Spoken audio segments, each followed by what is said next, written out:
Hello. I like saying that. Or I like the howdy howdies or the thank you sometimes. Doubling up on the thank yous and the howdies are kind of fun. Anyway, yeah, the inner, what is it? Ned Flanders comes out. Anyway, let's see here. Howdy do and diddly ho. All right. Yeah, it is Saturday, April 17th, 2021. And this is the Yormish full body workout, which it sounds way more intense than it is because it's lightweight, low repetitions, but I'm trying to go throughout my whole body. Turns out when I have to try to go basically through my whole body, except for like my neck and maybe my eyeballs and maybe a few other spots, most of my body, the most of my body workout, I say it's full body workout, but it doesn't really hit everything. Anyway, so what this is the seventh cycle. Cycles are 7 weeks, so that's what a cycle is this time. Chapter, it is the seventh cycle, the first chapter, sixth iteration. The way it works is a cycle is 4 chapters. We'll take this away, and I'll shut this off for right now because I think I got it memorized. Yesterday, I was able to go all the way through it. So there's 4 chapters. Chapter 1 is this. I got to do 7 of these workouts, usually within 2 weeks. It is still week 1, and this is probably one of the few times I've actually done it, 6 days in a row, maybe even 7 with tomorrow coming up. Chapter 2 is adventure. That could be a week or 2, maybe more, depending upon what time I have and the how I distribute the 7 weeks. Chapter 3, that is my normal Monday, Wednesday, Friday workout, which I used to do all the time on Monday, Wednesday, and Fridays. That was making good results till it stopped making good results, and maybe my body changed, maybe my metabolism changed, maybe I just got lazier than normal. Not sure, or maybe just my mentality changed and I wanted a little bit more variety. Chapter 4 is Adventure Week or Adventure Weeks.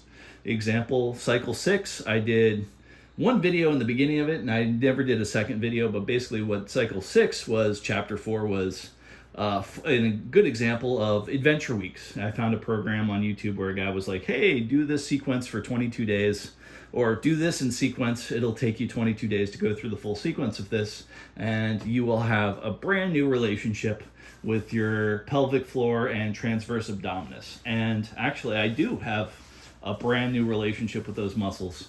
Now I'm acutely aware that, I think, hypothesis here, but it seems like that is a great way to reinforce some, resilience into my lower back. I always worry. I hear so much about people with lower back problems. I've seen people secondhand. I've seen people that have had back problems, especially in the lower back, and it just makes me extra cognizant of that fact and very extra careful. So, why am I talking here? Because I'm going to zip my lips to talk about other things. I'm approaching this with a lot of enthusiasm, but I won't get into this right now. But sad day. A good buddy of mine, his grandfather died. We were expecting it. Everybody was expecting it. There was no surprise there, so it's so much better. I haven't said this about death before. It's so much better when you know it's going to come.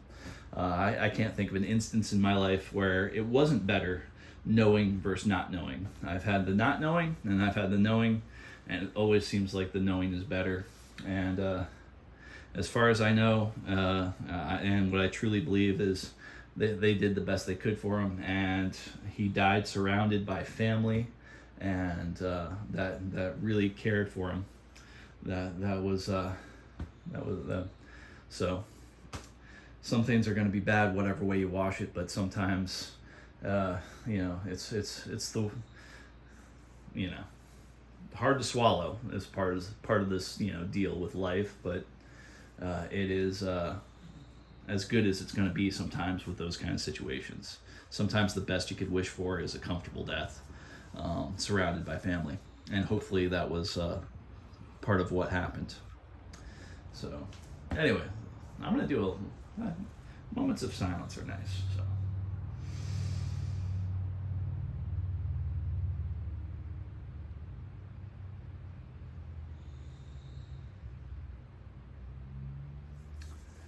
So I'm thinking about my buddy and his family, and crossing my fingers, hoping things are going as well as they can for them. And hopefully, if hopefully I've made myself available enough, so if my buddy needs any stupid little thing, like he doesn't want to drive to the supermarket or something, hopefully he'll call me and think of me as a good enough friend for at least that. So, and hopefully I will be a good enough friend at least for that. The least I could do.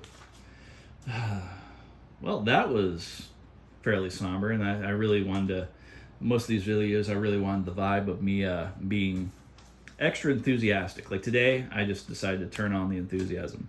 And not everything has to be super enthusiastic. I will vacillate with the waves and the tides and all that kind of stuff. But at the same time, I really want to be cognizant. Back to that word again. I can't believe I've used that twice in this kind of thing. Of my inner being, of what's going on inside beyond just the seeking of the avoidance of pain and the seeking of pleasure, like these glimpses into the motive power that goes beyond all that. Anyway, won't go into that. We'll go into the public service announcement. Oh my goodness, it's been 6 minutes. Here's your public service announcement. I apologize by not getting this up fast enough, so if there's anybody out there, this is the first time you've seen this kind of video, I would hate to waste your time with you watching this video. Specifically, this says there should be a please somewhere around here, but whatever. I wrote this. I like this piece of paper. It's done me good so far. It's done its job. Good job, piece of paper. So here's the official public service announcement. Please do not waste your time watching this video unless you have a very specific reason to watch this video. Otherwise, it would probably be a waste of your time, and I certainly would hate, strong word there, hate to waste your time. So, anyway, if you are watching this, YouTube is a weird place. I just discovered that I could type really long comments. So it's like, oh, I can type long comments on things. So there are some people, I hope I'm not engaging in the fine art of decoration, which is just stuff that's there but signifying nothing, but actually having something that is of value beyond my own catharsis towards writing things down. Anyway, wow, I just noticed my weight is a bit bent in a weird, it almost feels like there's a bump on one of my dumbbells. My trusty rusty dumbbell has a little bump or something right there. Interesting. The things you don't notice before, but it just gives that one character. It makes me, not that I really hugely care about inanimate objects. I don't try to anthropomorphize too many things, but it does give some more significance to me. You and I share in the brotherhood of flaws. I know that we are both not from the island of misfit toys, but I think part of you understands. No, there's no consciousness there for me to talk to, but it's a fun thing to play around with as long as I don't take that subjective reality too far. All right. So, what's going to happen here? I'm going to stretch, I'm going to work out, and the whole time I'm stretching and working out and all that, I'm practicing the fine art of being quiet.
That's it.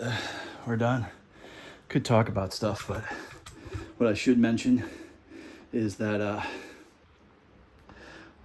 I'm pushing my breathing in different ways. I think I mentioned yesterday something about doing 4 reps. Each rep is like, breathing out on the first rep. It's like a cycle of 4 repetitions. The first rep is an exhale, and the second rep is a holding empty. The third repetition is an inhale, which is by far the most pleasing of the 4, especially when doing an exercise while doing the breathing exercise. And the fourth one is a holding full, and then you're pumped up to do the next set of 4. And I did that with the single arm bent over shoulder rows in there. And I was doing sets of 4 instead of sets of 3. On my paper it's sets of 3, but I've been showing up every day, and my body sometimes says, hey, we can do a little bit more if you want. And I'm like, I'll take you up on that. And it's kind of funny. It's like I'm showing up and my body's showing up too. So I guess I'm having more faith in my body to show up. And we can gently and slowly, incrementally carve ourselves into the body that we want. And yes, I do sometimes separate my will, my body, and my mind as 3 separate entities that interact with each other. Sometimes I think almost in the mind is 2 different ways. I definitely love the metaphor of my mind being like a 5-year-old child, my conscious mind being like that of a 5-year-old child, and my subconscious mind being that of an elephant. And the 5-year-old child is riding the elephant, kind of trying to control the elephant, but in reality, depending on the elephant, depending upon the child only has so much influence over the elephant. And I think that's a matter of training and whatnot, but I think we only have so much influence over our subconscious mind. Our subconscious mind deals with things like instinct. So if I find something flying at my face, my instinct is to blink. Kind of hard to override that survival instinct, but at the same time, I'm sure it's possible. It's just a question of showing up. Another thing that was going on within that workout that I probably should note to myself is imposing a breathing restriction upon that was too tight on my rounds, my repetitions, caused my body to rebel. Especially like near that set where I felt like for whatever reason, even though I was doing the breathing, it felt like my body was not in balance as far as oxygen and breath were concerned. It wanted more in some ways. So there was deep breaths after that exercise. And the same thing happened with the chest machine and flies, bouncing those back and forth. And I think I was concentrating so much on breath sometimes, I was actually losing the count. And that's fine. I don't mind losing the count as long as I feel like I did a good job quality-wise. Also, the great news on just a natural level, the lower your repetitions, hopefully the higher quality the exercises. Especially, I've noticed for me, if I try to put an extra effort into making those exercises higher quality. The sets of push-ups were low repetitions. But I believe the quality was substantially better than most of my push-ups. I know that there were some push-ups on there that were kind of slacking, but I think there was 1 or 2 that really had the defining image of a high quality push-up, which is cool. I really want high quality push-ups. Okay, I guess that's everything. I just want to, if anybody gets this far, hey, cool, man. You got this far. Think about all the people that are alive and you have the chance to appreciate, and all the people that are dead, people, animals, things you've cared about that are gone. And, appreciate those as well. I mean, what could it hurt to really appreciate other than just retreading on some possibly sensitive memories, which, sometimes is a good thing, sometimes is not, but hopefully, more often than not a good thing, hopefully. So well, if you keep showing up, I certainly will, says the body to the mind. If I keep showing up, or if you keep showing up, I certainly will, says the mind to the will. If I keep showing up, or if you keep showing up, I certainly will, says the will to the body. I don't know. I'm going for like that whole like chain link circle there. So the body says it to the mind says it to the will says it to the body. It's all kind of a circle, but it's more than a circle because the will could say it to the mind. It can go in reverse, or it can go across. So there's a whole bunch of permutations there, and it's just an intellectual exercise. I watched a video where a guy talked about a great mental exercises he uses if his life is feeling terrible, or if he did something bad, or he's not happy with himself, or whatever. For some reason, there's illness in the mind, not like disease, but like, just sadness or feelings that are unwanted. He imagines it, and it's totally playing with the idea of subjective reality. He knows it's not true, but it's fun to believe in just for a little bit, even though it's not true, just as an exercise for your mind. His belief is when he's feeling bad sometimes, in certain feeling bad situations, he believes he's a brain in a jar, and all this world is artificial, kind of like the Matrix. And everything's artificially being fed to him. And all those things that were his past weren't really his past. Were just memories inserted. And somebody just flipped that electric switch that turned on the consciousness that is his whole existence, his whole brain. And right before that, they fed all the memories in there. So it's like taking one step removed, or actually 2 steps removed from your feelings, which I definitely like in some cases. I like to look at my feelings almost as an objective observer, and not being judgmental, but being, open. An open, non-judgmental, objective observer, looking at my feelings and allowing those feelings to say or do or react however they want within my own mind, within my own body. A real observer from the outside of my consciousness looking at me sitting in a chair should notice almost nothing, maybe a few micro expressions, if that. But my conscious observer, observing my emotions, lets them do whatever they want, really hears it out, and maybe goes to the next level, paraphrases what those emotions are, and says, hey, so you're telling me this, this, and this. And then I don't do this to myself because I always know what the answer is to when I ask the question to myself. But what I could do if I was somebody else in a different kind of mental state, I would ask my emotions, well, hey, do you want me to hear you out? Or do you want me to try to settle this issue, solve this problem, help you get closer to putting together the puzzle or succeeding in the challenge? Would you want me to do solution-oriented or cathartically listening-oriented? And for me, the answer always is solution-oriented.